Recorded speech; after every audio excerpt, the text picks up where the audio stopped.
those who are sick, that you will heal them. You give them peace, God, and you keep them trusting you. But would you be with them and comfort them? In Jesus' name, amen.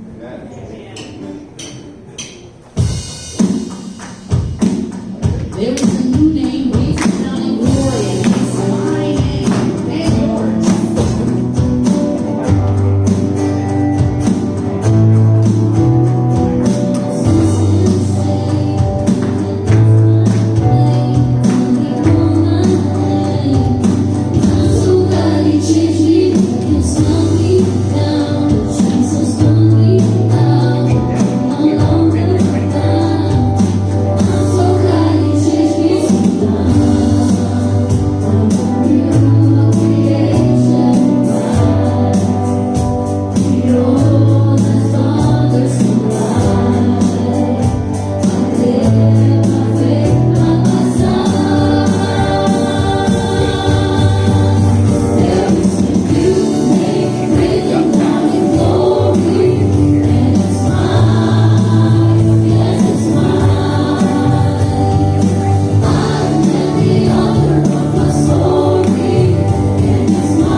We can do all things through the Lord Jesus Christ.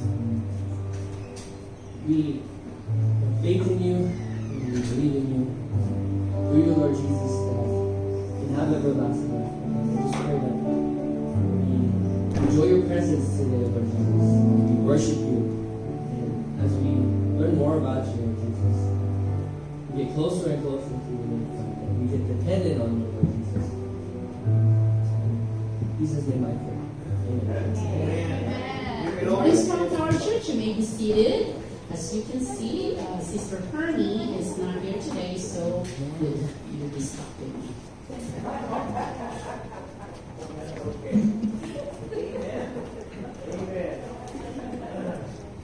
All right, so before I read the announcement, I will read from Luke 1:37. It says, "For with God, all things are possible."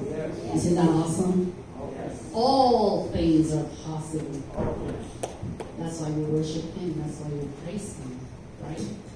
So for the announcement, I want you to get the bulletin because there's so much going on November and December, and even if I recite it here, you're not going to remember.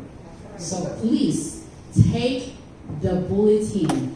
All right? So much going on. Today, after the second service, eat your lunch and come back at 3 p.m. 3 p.m. because Brother Sam Rothman will do his amazing gift and share it to us. So, if you want to be blessed with his music, please come back at 3 p.m. And I think Pastor Sam,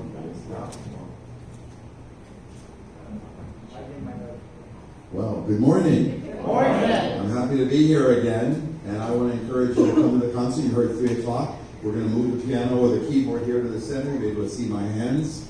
And I played in 62 countries, been to the Philippines, did a week of concerts there throughout the country, and 3,400 concerts.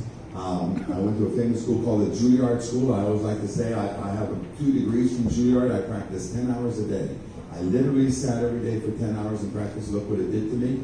I put in all those notes, and the Harris said there's not room for both of us, but I've learned 1,100 pieces. So I'm going to encourage you to come. I'm going to introduce the pieces. You'll know what I'm playing. There's a lot of different pieces I didn't play before, but I'm going to share my whole testimony. So this is a 1-minute testimony. My parents were Orthodox Jews. So the Jews are in the news a lot. My parents were born in Eastern Europe. They left in 1940 Europe because the Nazis murdered my father's parents. They murdered his sister. They took them to a concentration camp, or took the sister to a concentration camp, died. So my parents left Europe, eventually came to the United States in 1950. That's the year I was born. I went to Hebrew school. You know, there's Catholic schools, Christian schools, there's Jewish schools. I went to Hebrew school 5 days a week for 8 years. I learned all about being Jewish, hundreds of prayers, all about being devoted as a Jew. And so I was very moral on the outside, but not on the inside. And at Juilliard, I met 3 born-again Christians. They asked me if I ever read the New Testament. Never read it. That Jesus was the Messiah. But through them, arguing with them, I began to read the New Testament. I was practicing 10 hours a day. I started to read the New Testament, and my whole life came to a stop. I was shocked when I read this book. You know what shocked me? Come at 3 o'clock and you'll hear the rest of the story. And in May of 1971, I said to Jesus, my name is Sam Rahman, and I want you to take over my life. And he completely changed me, changed my heart, changed my mind. I was a totally new person. And I played the piano for Jesus. He gave me the ears to hear the music, fingers to play the music, mind to learn the music. Jesus has never missed one of my concerts. So if you're not coming at 3 o'clock, you're missing the concert, you're missing Jesus. He's in the concert. And he says to me, Sam, I'm looking forward to hearing you play for me. So just to be, not cute or so, but I really play the piano for Jesus Christ. And that's why I play around the world and give my testimony. I have some CDs with my testimony and music. I'll have them here at 3 o'clock, but if you want to look at them or so, I'll have a special book here of my testimony in the afternoon. So I'm going to play you a short piece by my favorite composer, Beethoven.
He made Alicia's keyboard sounds. And by the way, that is real. That's not radio.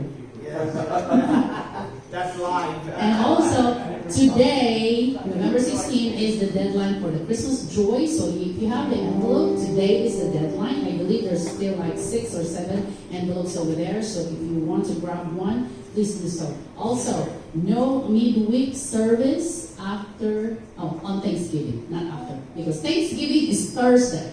Yes. So there's no midweek service and no prayer or youth service on the day after Thanksgiving.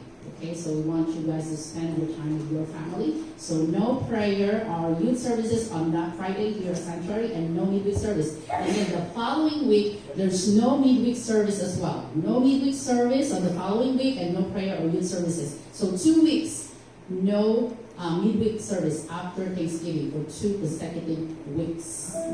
Yes. All right. That's all that I want to say. Please take your bulletin, okay? And you can write also notes, see?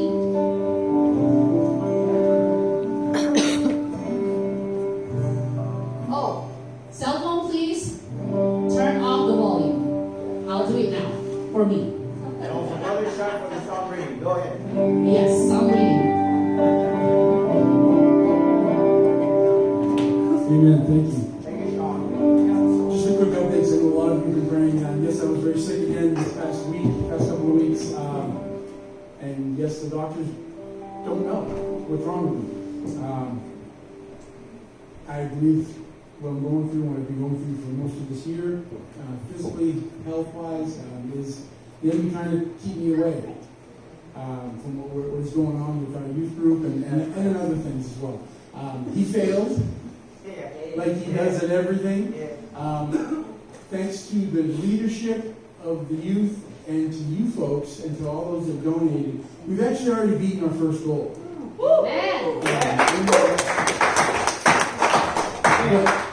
But God's got bigger goals, so we'll keep going.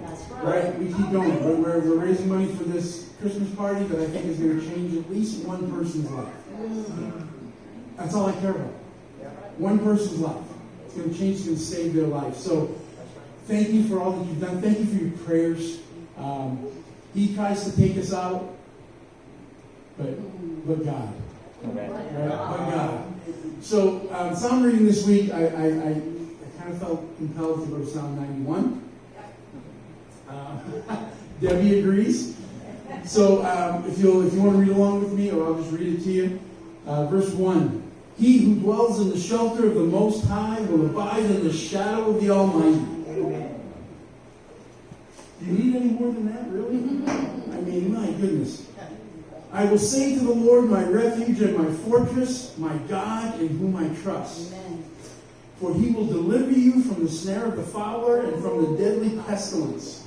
He will cover you with his pinions, and under his wings you will find refuge. His faithfulness is a shield and a buckler. I'm going to skip down ahead to the end. Verse 14, and this is God talking to you right now. Because he holds fast to me in love, I will deliver him. I will protect him because he knows my name. When he calls to me, I will answer him. I will be with him in trouble. I will rescue him and honor him. In long life, I will satisfy him and show him my salvation. Woo! Man, I know a lot of you are struggling physically, mentally, emotionally, but God. Whatever you're struggling with, whatever's going on, but God. Amen? Amen. Okay, can I have the men come forward for the offering? And if you bow your hearts with me, Father, we give you all glory and honor because you are the God of everything. As my sister said earlier, with God, all things are possible. Not just the some things, not just all things are possible. God, nothing stops you. You cannot be stopped. Father, give us the power and the strength from your Holy Spirit to carry your message to this world in whatever way we are called to. Father, whether it's over a cup of coffee with our neighbors, whether it's over a bagel or at a church event or at a car wash, Lord God, that we can be bold for you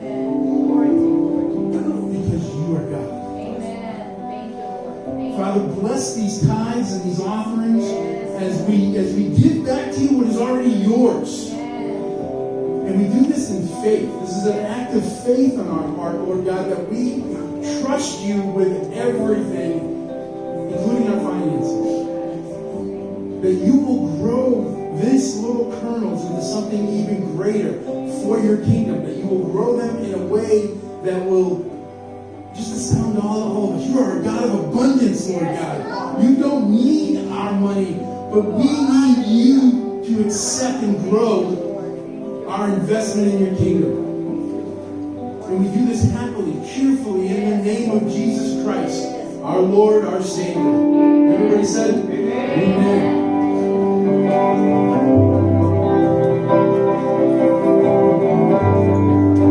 Worthy of every song we could ever sing.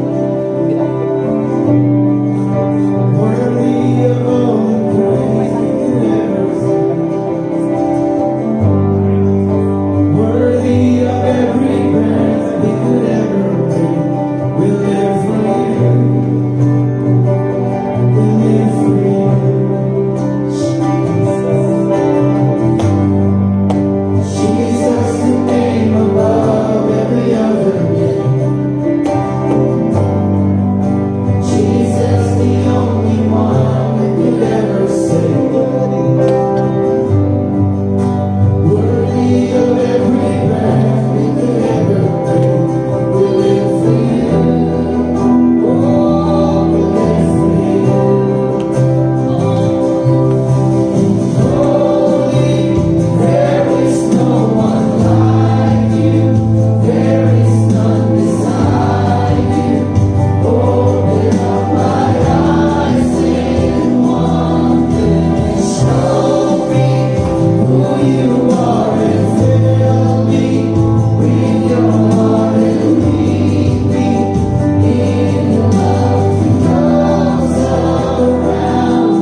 Worthy, worthy. Thank you, Jesus. Come on, church. Worthy is the Lamb who was slain. Holy, holy is He. We sing a song, sing a new song to Him who sits on heaven.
Lord, thank you. Your presence is here, Lord God, with us. Worship Him. 1,000 generations falling down in worship to sing the song of ages to the Lamb, Jesus. And all who've gone before us, and all who will believe, will sing the song of ages to the Lamb. Your name, Jesus. Your name is the highest. Your name is the greatest. Your name stands above them all. All thrones and dominions, all powers and positions. Your name, Jesus, stands above them all. And the angels cry, holy, all creation cries, holy, you are lifted high, holy, holy forever.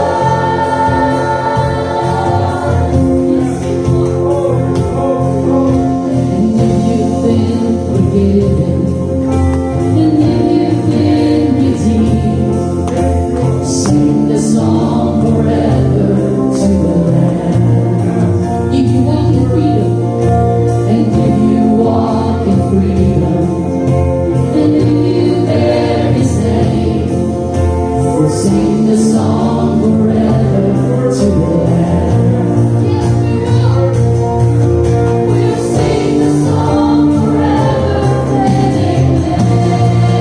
And the angels cry, holy,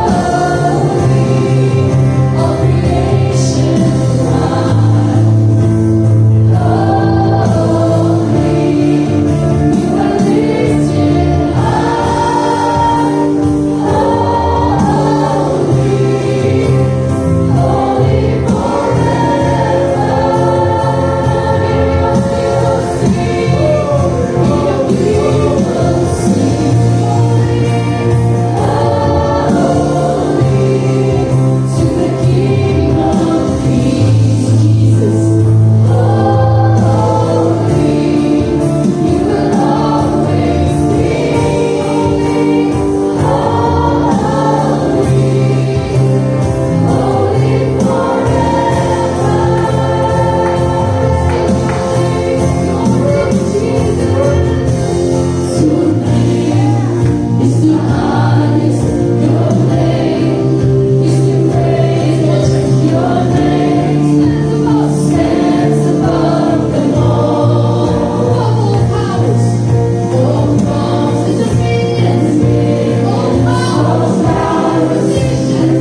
honor and glory. Lord Jesus, we worship you, Lord God, because there is none like you. Only you can do what you do, Lord God. Only you can touch hearts the way you do. Only you can change lives, Lord God.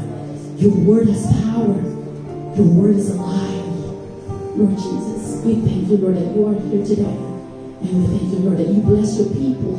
You ready our hearts already, Lord God, to hear from you, Lord. Speak with power.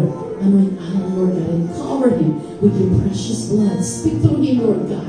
Use his mouth, Lord Jesus, and deliver your word to all of us. Help us to hear you clearly this morning, Lord God, and help us to keep your word in our hearts, Lord. And all this, Lord, we ask in the mighty name of our Lord and our Savior, Jesus Christ. And everyone will say, Amen. You may be seated.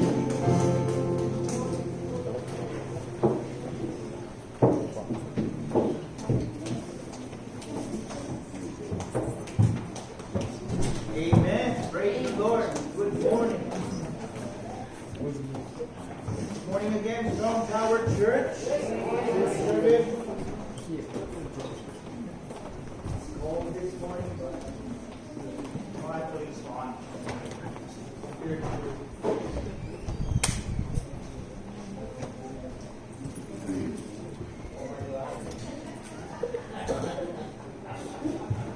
Thank you, brother. Oh, it's working. It's working. Yeah. All right. Again, good morning, Strong Tower First Service. And welcome, Brother Sam. Do not forget 3 p.m. this afternoon. We have a free concert. You know, want to hear more of the Jesus story in the life of Brother Sam? Be here, 3 p.m. This afternoon. So we are continuing our studies on the Gospel of Matthew, chapter 5. Okay, chapter 5. And, you know, just tonight we talk about what she read. You know what? Our memory verse this morning is Matthew 19:26. Jesus said, with man it's impossible, but with God all things are possible. Amen? Yep. So, do you remember the memory verse from last Sunday? The grass, Wither, the flower fades, the word of word of God and stands forever. forever. Amen. Isaiah 40, verse 8. Okay, again, I encourage you, church, please memorize the Bible verses that we have every Sunday because you're going to use them. You're going to use them to fight the enemy. Okay? Because, again, our enemy is not flesh and blood, but spiritual. So, again, this is our verse this morning. Jesus said, with men it's impossible, but with God all things are possible. So I know you have your Bible with you, paper version, electronic version. Let's pray. Father,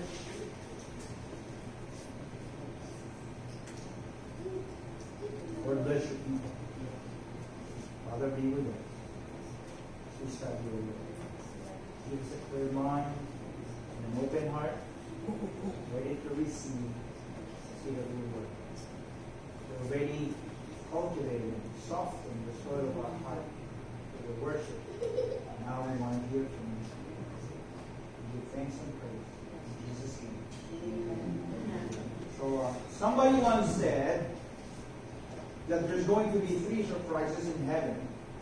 Number 1, who is there? Number 2, who's not there? And number 3, that you are there. How does heaven work? And that's the question. Who really gets to go there? How good do you have to be in order to get to heaven? You know, we train our kids and they learn early. We tell them, eat your veggies, be good, and go to heaven.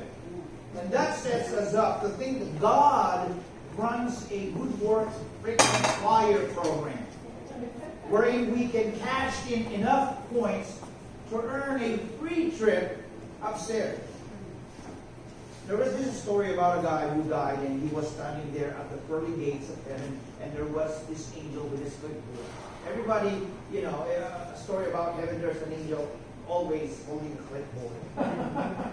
And the angel said to the guy, while you were on earth, did you think of one of the great, good, kind, and gracious deed that you did to someone while you were on the earth?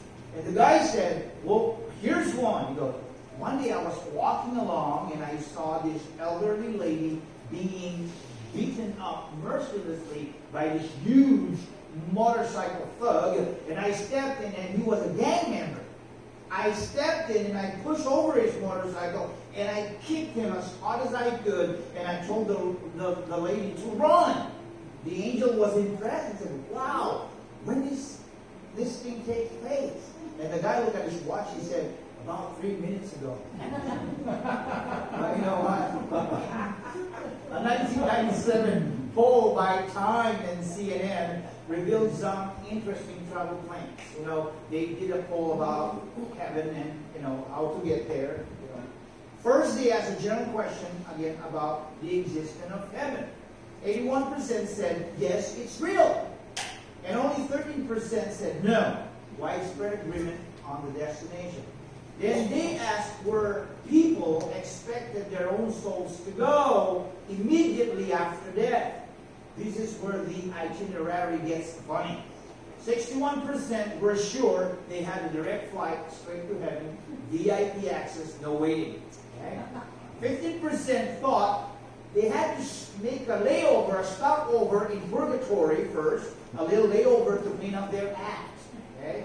A brave 1% admitted that they were probably heading to hell. So while almost everyone believed heaven existed, a surprising number of people, nearly 20%, didn't think that they'd make it right away or ever. So the belief in the destination vastly outnumbered the confidence in securing a seat on the plane, and it seems that 1997 was the year of humble optimism. So this morning, Jesus, in these verses that we're going to be continuing in Matthew chapter 5, brings us up this whole issue of how do we have to get to be? How good do we have to be to get to heaven? And then, once we get there, the next question that Jesus is going to tackle is, what our position will be like. Right? So let's go ahead and read not just verse 19 and 20 because we're there, but let's go back to verse 17. Let's get the whole context of it. Okay? Here we go. Do not think that I come to destroy the law or the prophets, Jesus said. I did not come to destroy, but to fulfill. For surely I say to you, till heaven and earth pass away, one jot or one tittle will by no means pass from the law till all is fulfilled. Whoever therefore breaks one of the least of these commandments and teaches men so shall be called least in the kingdom of heaven. But whoever does and teaches them, he shall be called great in the kingdom of heaven. For I say to you that unless your righteousness exceeds the righteousness of the scribes and the Pharisees, you will by no means enter the kingdom of heaven. So again, Jesus repeatedly emphasizes the kingdom of heaven 3 times, okay? On the verse that we're going to tackle, verse 19 and 20. Throughout the Sermon on the Mount, particularly Matthew 5:3, Matthew 5:10, and subsequent verses. So again, this is the theme of this chapter, which describes the ethics and the lifestyle of kingdom people. That is the central to the sermon. The passage now highlights a pivotal moment in verse 19 where Jesus connects, where Jesus connects the permanence and the inerrancy of Scripture, the Word of God, to the specific kind of righteousness that is required for entry into heaven and for achieving greatness within that kingdom. So again, this morning, I want to do a slice up to these 2 verses, but I want to reverse them. Okay? I want to begin in verse 20 of Matthew chapter 5 to start with getting into the kingdom, and then after discussing that, we're going to go back to verse 90, which talks about greatness in the kingdom of heaven. So let's look at verse 20 as a standalone verse, and we'll go back to the previous one. Verse 20 says, For I say to you, that unless your righteousness exceeds the righteousness of the scribes and the Pharisees, you will by no means enter the kingdom of heaven. You know what? I would call that a shock statement. Okay? I imagine the crowd that day, this was a jaw dropper. They heard Jesus say that and they went, oh my goodness, there's no hope for any of us if that's the case. Because for the ultimate righteous people in their view were only two people, the scribes and the Pharisees. In fact, 2,000 years ago, there was a saying, an ancient Jewish saying, that says that if there's only two people in heaven, one will be a scribe and the other will be a Pharisee. Because again, they were the peak of righteousness. Now Jesus says, unless your righteousness exceeds that of the scribes and the Pharisees, you won't enter the kingdom of heaven. The first question for us is, who are the scribes exactly? Right? Well, the scribes were men who researched and codified and discussed, deliberated upon Jewish law. And the Pharisees, probably know them, were a group of very conservative, stilted, legalistic Jewish people. Okay? Again, their name came from the word Pharazim. In Hebrew means the separated ones. They were the holy guys, most holy guys in all ancient Jerusalem. And there's only 6,000 of them at the time of Christ. So, what a shocking statement this would be for Jesus to say. And here's the basic point. Again, the question is, how do you get to heaven, right? Is it by being sincere? Is it by being good? Is it by being very, very religious? No, it's not, right? You get to heaven, number one, by surpassing man's religious righteousness. What Jesus is saying is that all you could ever do, and the best that you could ever do, is not enough. God said in Psalm 14, He says, God looked down from heaven to see if there's any righteous. And He says, there is none righteous, no, not one. Paul built that up, that verse, right? So you might say, well, God skipped my grandmother when He made that statement. No, okay? God says, there's none righteous, no, not one. In that level of goodness that God describes as good. So in order to get into heaven, into the kingdom, we must surpass man's religious righteousness. And here's the point, I think. The righteousness Jesus describes here is not the deeds that the scribes and the Pharisees do, but it's an issue of the heart. It cannot be an outward righteousness. It must be an inside job. It must be a perfect righteousness. So, if you put all together, we get into heaven by surpassing man's religious righteousness, and that comes by submitting to God's revealed righteousness. Amen? Amen? Because He has revealed the righteousness. So, again, how do you get into heaven?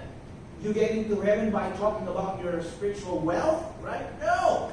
We get into heaven by admitting our spiritual poverty. Remember in verse 3 from before, we studied, blessed are the poor in spirit, for theirs is the kingdom of heaven. So no one is going to stand before God and say, hey God, here are my list of all my good deeds. You know, this causes me to disturb the kingdom of heaven. But no, we get into heaven by admitting we're sinners and we need God's saving grace. We are poor in spirit. Because after all, God said, right, through the prophet Isaiah, He regards all of the righteousness of mankind as filthy rags before Him. Right? You know, I'll give you a little story. In the Old Testament, when the children of Israel were first God's people, right? And Moses was going up to Mount Sinai to get the commandments. And they were ready for it, they thought. You know, in Deuteronomy chapter 5, right? That incident. They said to Moses, Moses, you go and you listen to all that God tells you to tell us. And whatever He tells you to do for us, We will hear and we will obey. Isn't that a great statement, right? Would you imagine a whole group of people saying, whatever God tells you, Pastor, we will obey. Wow, praise the Lord. We'll be righteous. But you know what God said as soon as they said that to Moses? The Lord speaks and says, oh, that they had such a heart within them. Did you get that? What they need is a new heart. They need a new capacity. The problem is they wanted to do it. They didn't have the capacity to do it. All their good deeds could never make it. Oh, that they had such a heart within them. Paul talks about this problem and he explains it in Romans chapter 10. He said, they being ignorant of God's righteousness and seeking to establish their own righteousness have not submitted to the righteousness of God. You know, we've not submitted to the righteousness of God. Okay? In the New Testament, now going into the brand new one, Jesus is discussing an issue with his disciples. And he says one time, and you probably know the story, he goes, you know what? It's easier for a camel to go through the eye of a needle than for a rich man to go to heaven. That was another shocking statement to them, right? You know what they said? Because they were shocked and they go, who then can be saved, right? Because they thought that God's blessing upon a person materialistically proved God's favor on them. So they said, well then, who can be saved, right? Again, in Matthew 19:26, our memory verse, Jesus said, well, with man it's impossible, but with God all things are possible.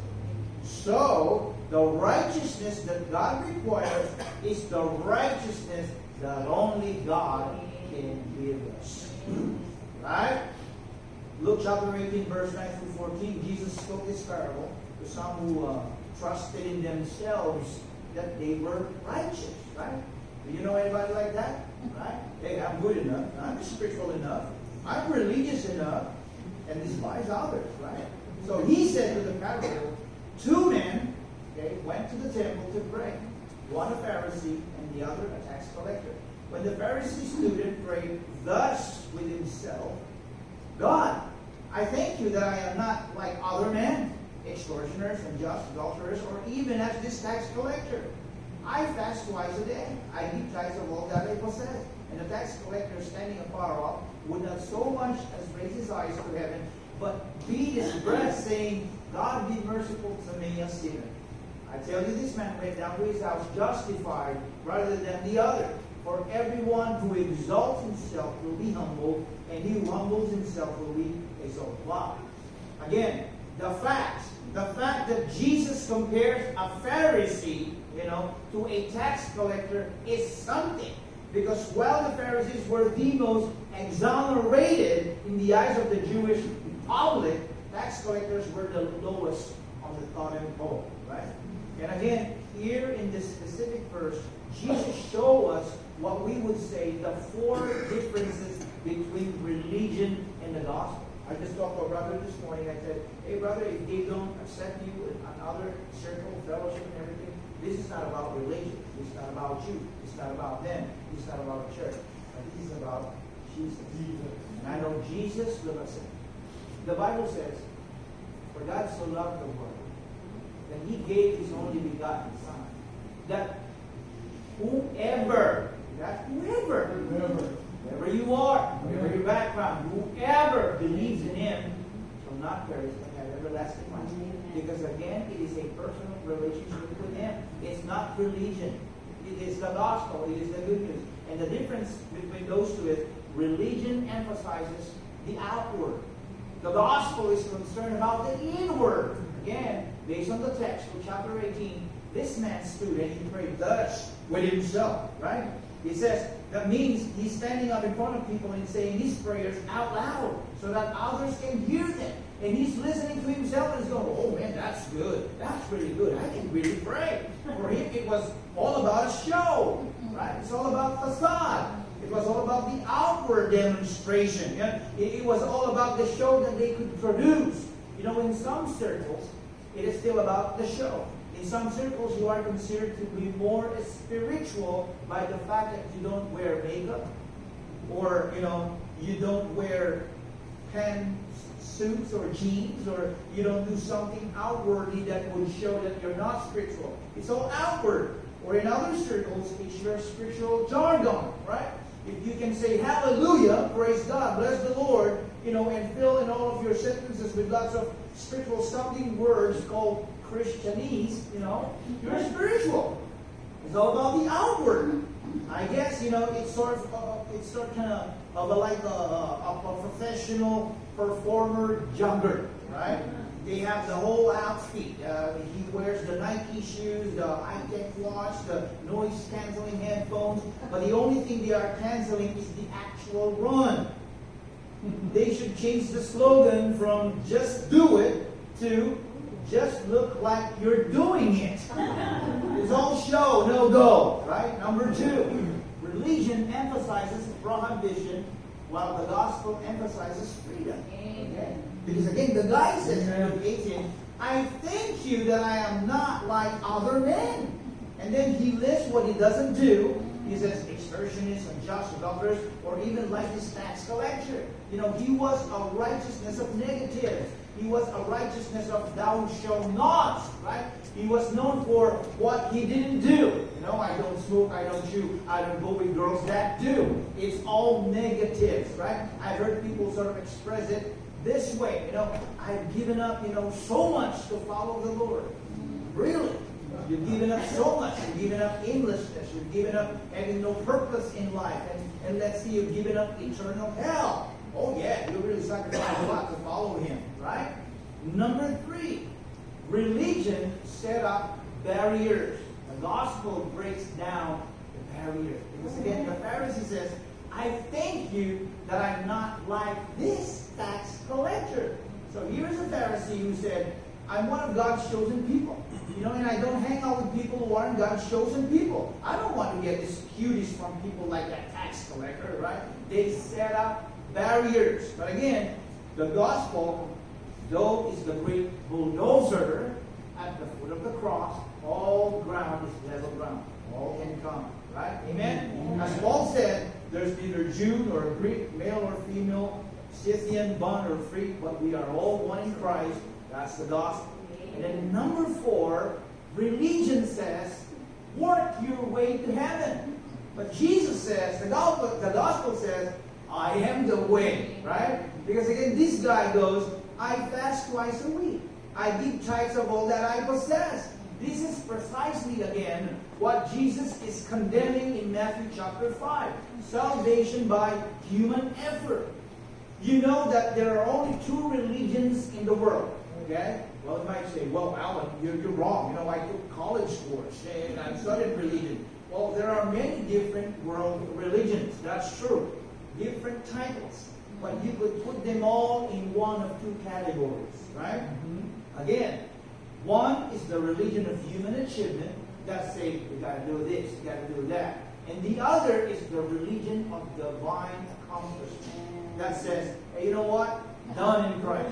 Done. Paid in full. Right? That's it. So how do you get into heaven? That's the question. You got to surpass man's religious righteousness. And all that you can do is never enough, and you submit to God's revealed righteousness, what He accomplished in Christ. Amen? So now, again, we're going backwards. Okay? What about greatness in the kingdom of heaven? Let's look at verse 19. Okay?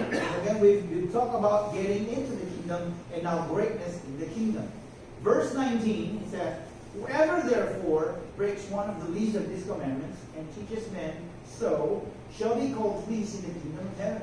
Whoever does and teaches them, he shall be called great in the kingdom of heaven. You want to be great in God's eyes. You want to be a hero in heaven. You want, when the awards are passed out, you to be right up there, getting yours.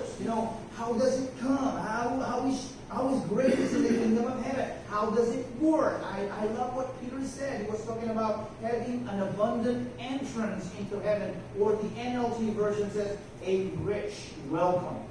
Would you like to hear when you get to heaven? The angels are going, man, we didn't know if you'd make it or not. Actually, we're making bets on you, All right.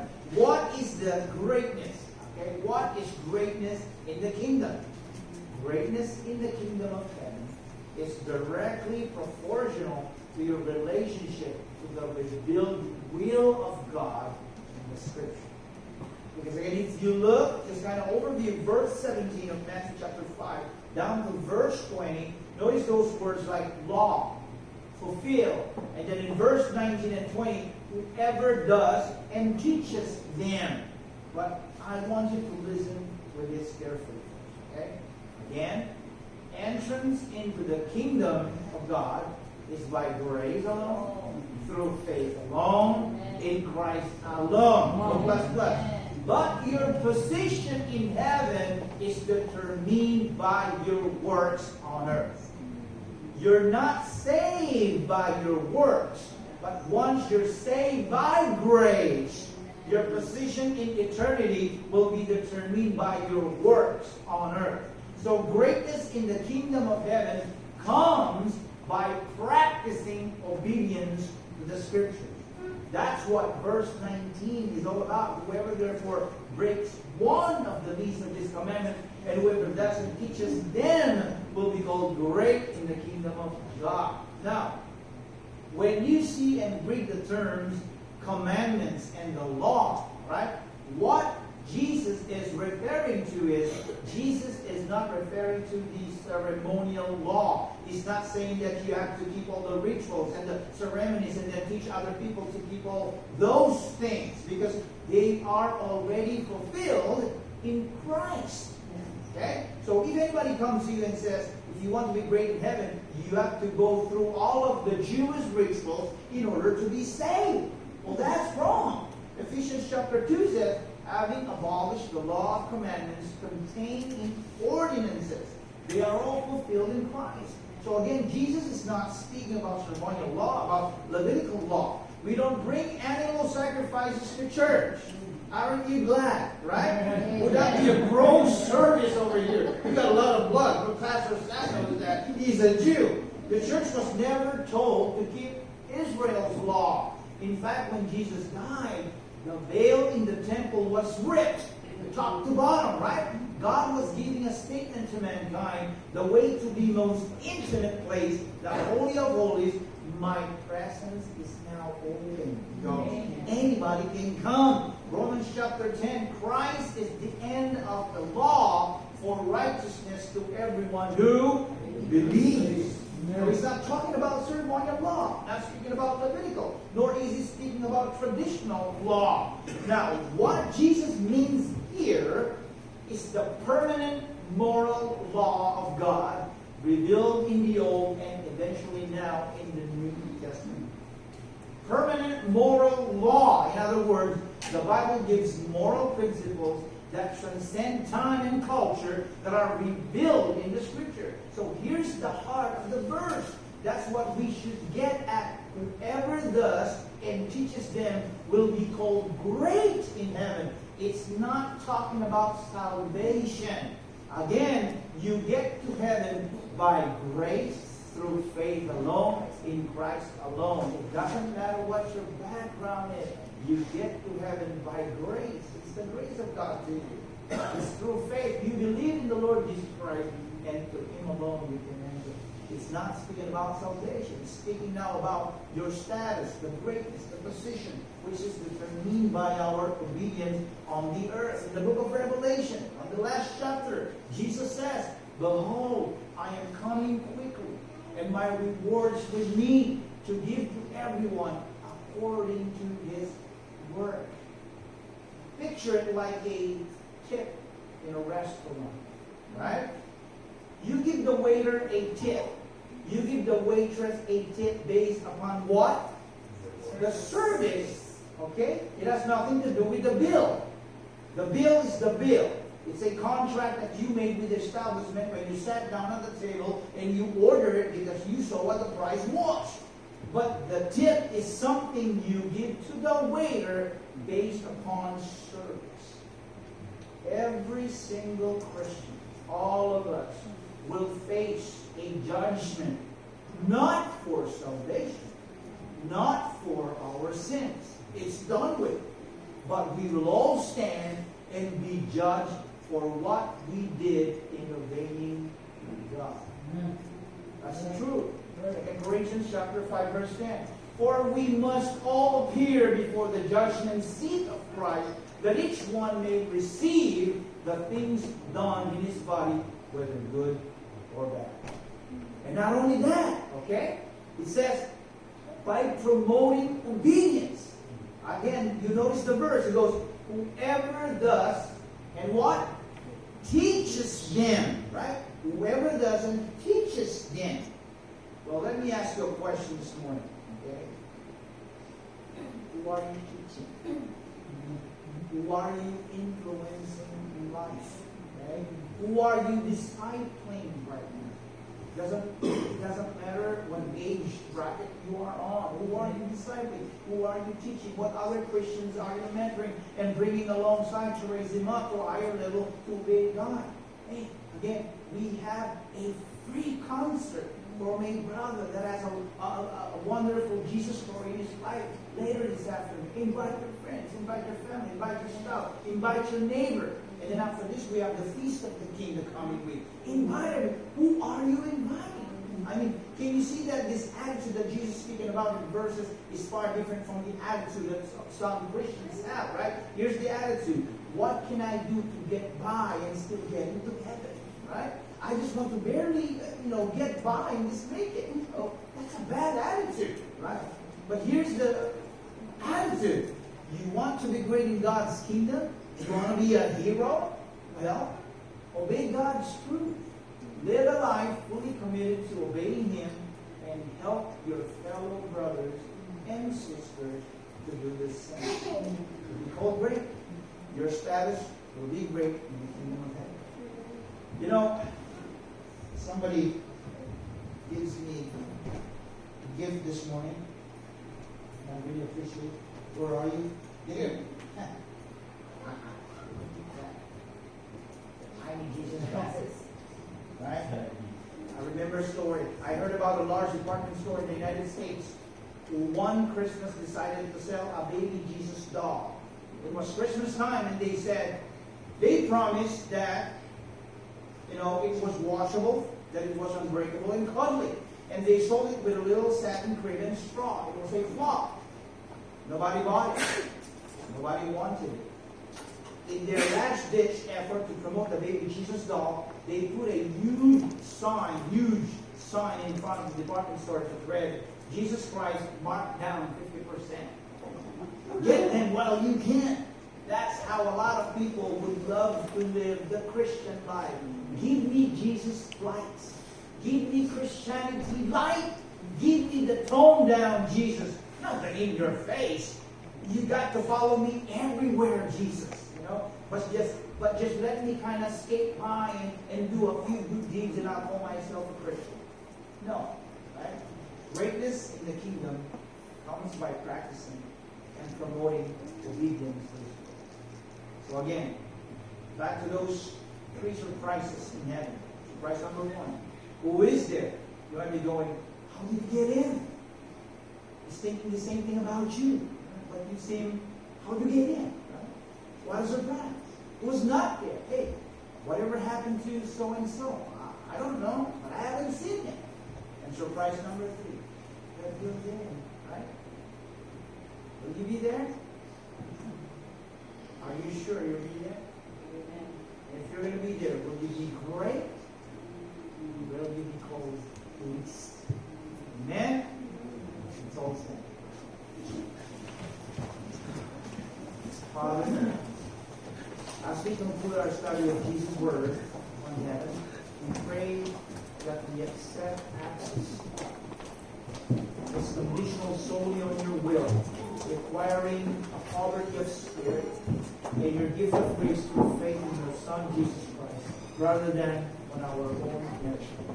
So if you are here in this building, people watching online, and you want to know Jesus Christ in your life, I am encouraging you and challenging you that you can only know Him by asking Him to come into your heart.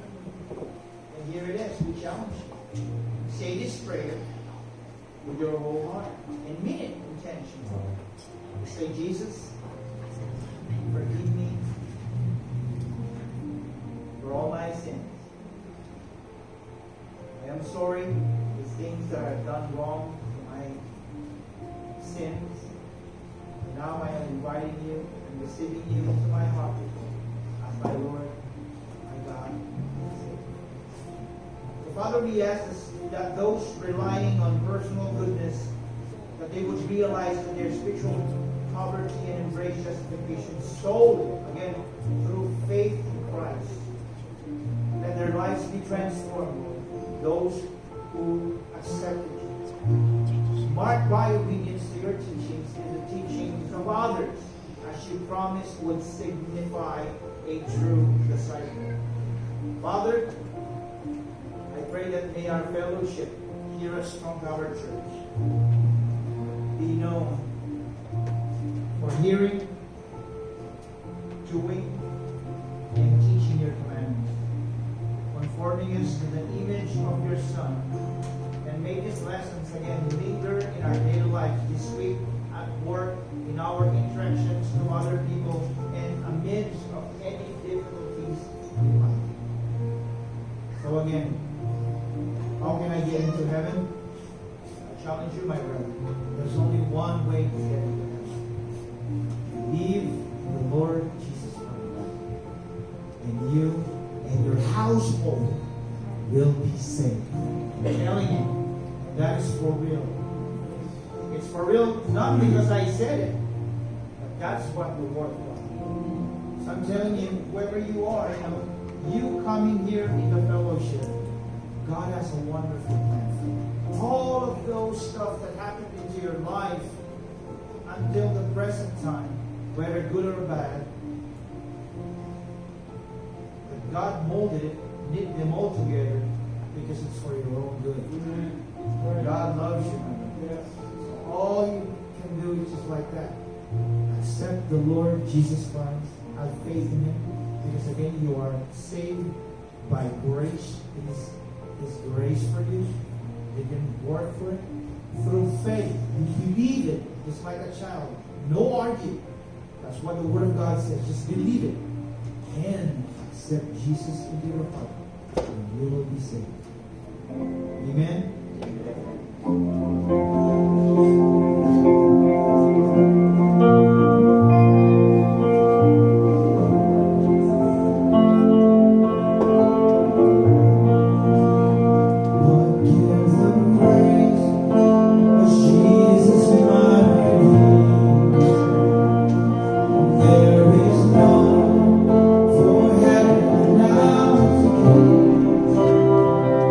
He is my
Everything.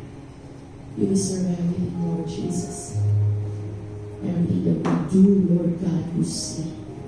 Because your eyes is upon your children. Lord, help us. Help us to be obedient to you, Lord God. Change our hearts.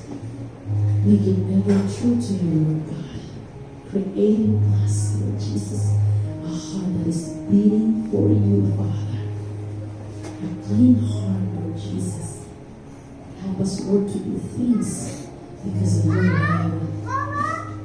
Help us to offer grace, mercy, abundant love, Lord God. Help us to abide in you, Lord, because we know that apart from you, we can do nothing. Lord, bless your people. Shine your face on all of them, Lord God, and give them, Lord, your peace. The peace of God, because we have peace with God. And help us, Lord, to carry the name of Jesus, our Lord, our Savior, wherever we go, declaring the goodness and the hope that we have in you. And all this, Lord, we ask in the mighty name of our Lord and our Savior, Jesus Christ. And everybody will say, Amen. God bless you all.